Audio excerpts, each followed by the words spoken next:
राज एक छोटे से गांव का लड़का था। उसके पिता एक किसान थे जो दिन रात खेतों में मेहनत करते थे। जब राज सिर्फ 10 साल का था, एक भयंकर तूफान आया।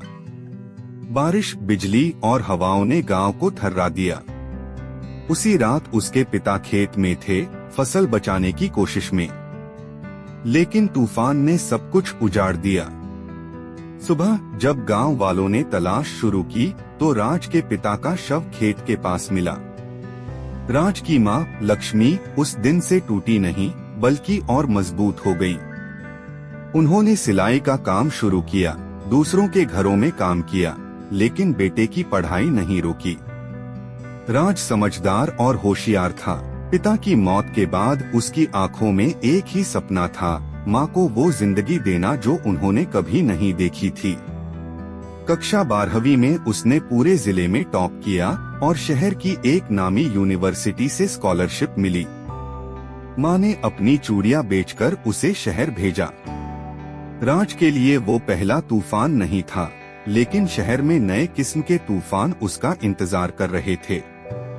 शहर की जिंदगी आसान नहीं थी। राज के पास पैसे नहीं थे, वह हॉस्टल नहीं ले सका। एक छोटी सी झोपड़ी में रहता, जहां बिजली भी कई बार नहीं होती। पढ़ाई के साथ साथ वो होटल में बर्तन मांजने का काम करता था। कई बार रात को भूखा सोना पड़ता।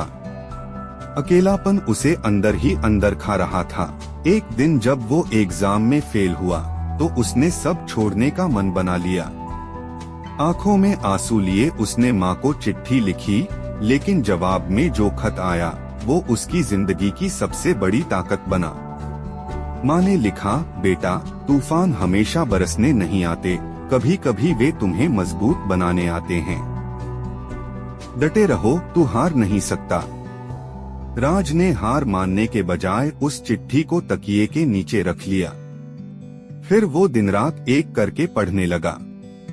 उसकी मेहनत रंग लाई। ग्रेजुएशन के दिन उसे पूरे बैच में बेस्ट इंजीनियर का अवार्ड मिला। कुछ सालों बाद एक बड़ी मल्टीनेशनल कंपनी में नौकरी मिलने के बाद वह गांव लौटा।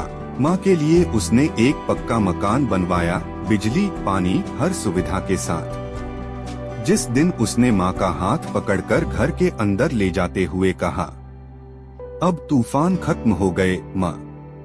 उस दिन माँ की आंखों में आंसू थे, लेकिन इस बार वो आंसू खुशी के थे। अगर ये कहानी आपके दिल को छू गई हो तो इसे लाइक करें, शेयर करें और कमेंट में बताएं आपके जीवन का सबसे बड़ा तूफान कौन सा था।